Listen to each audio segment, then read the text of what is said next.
Khanna of California. Congressman, good to see you again. Thank you for joining us on a Saturday morning. Ali, thanks so much for having me on. What do you think of that characterization that I just delivered? Is that fair that there are some members of the Democratic conference who want to pursue impeachment or a road that gets to impeachment versus others who say there are other priorities to pursue? Well, there are obviously differences of opinion in the caucus, but there are a few things I think we can all agree on. We should have Bob Mueller testify.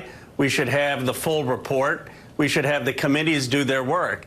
And then we're going to go as a caucus and meet about this. And many people, frankly, are going to look to Nancy Pelosi, whose judgment has been terrific and who most people believe has stood up to this president. And I do think she's going to set the agenda along with Jerry Nadler and after we have a caucus discussion. Congressman, Nancy Pelosi has implied that the successes that Democrats had in the 2018 midterms were sort of moderate districts that were taken over, as opposed to, as she commented the other day, districts like her own, in which she, I think, sarcastically said a glass of water with a D for Democrat next to it could win. Her point was moderates don't seem to be as interested in impeachment as they are in other things, maybe economic issues, maybe health care.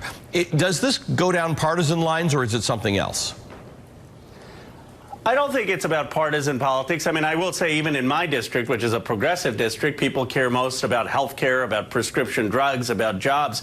But look, there is a very difficult issue before Congress. On the one hand, we know that the president's conduct has been inappropriate, and Congress needs to speak out about that. So we condemn that, and it never happens again. On the other hand, there's a judgment of a country that is deeply polarized and how you stitch that nation back together. It's not about craven politics, about whether the Democrats are going to win or not. It's about exercising a responsible constitutional judgment. And I think Pelosi is just saying, let's be deliberative about this. Let's have hearings about it. And then make a decision. Jill Wine-Banks, who's with me on set, a former Watergate prosecutor, makes the point that there's still more information to get, that the redacted Mueller report isn't enough to get all the information, that maybe if you in Congress get the full report or a fuller report, you are in a better position to determine what next steps are. I think that's a very thoughtful point, and I'd like to see every member of Congress have access to it, but at the very least, the leadership and the leadership of the relevant committees should be able to see the full report. And I saw your previous segment, and one of your guests made a very interesting point that once we have the committees doing their work and once Mueller testifies, things can emerge. I mean, when you look at Watergate, it took many months of committee hearings before public opinion was shaped. Let's talk about what you took from that report. What was your big takeaway? Clint was talking about the fact that we're worried about the fact that there was Russian interference in the election, regardless of who was colluding with whom.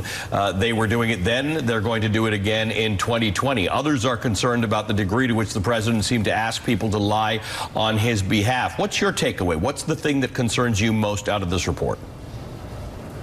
The most chilling facts for me was the extent of the Russian interference. I didn't know the extent of it till I read the Mueller report. I mean, the fact that they not only hacked Clinton's campaign, but they were hacking former Secretary of States. They were hacking and trying to target our Board of Elections, that they were engaged in a systematic disinformation campaign where the President of the United States, even unintentionally, was retweeting Russian agents.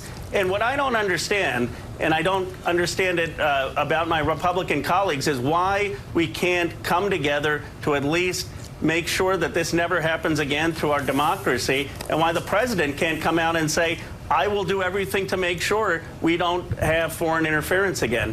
One wonders why that's not possible. Congressman, good to see you as always. Thank you for joining me. Congressman Khanna Thank you. Of California.